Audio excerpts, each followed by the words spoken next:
you. Jennifer Platt. I'm here today on behalf of Tick-Borne Conditions United and our sister for-profit Tick Warriors, a pest control company. Since receiving my doctorate in public health at UNC, I have educated thousands about protection and prevention on exposure to ticks and conducted research, including the largest ever study of alpha-gal syndrome patients that is currently underway. I've spent the last 4 seasons in the field using techniques to control the Lone Star tick populations in my area with repeated success.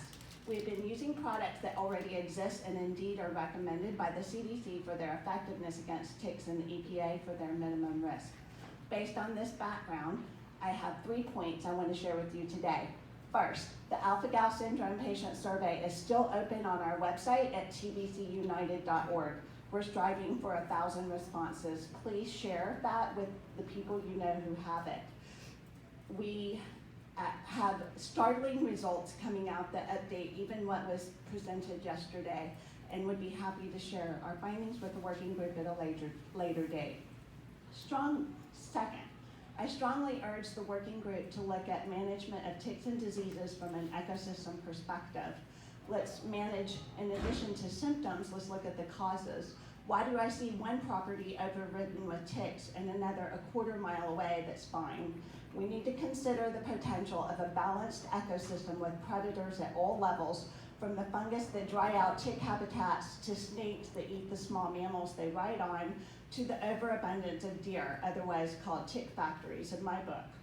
Einstein said that problems can't be solved at the level they are created. The Lone Star tick is taking over. There are a handful of companies successfully managing their populations with natural methods. Use us.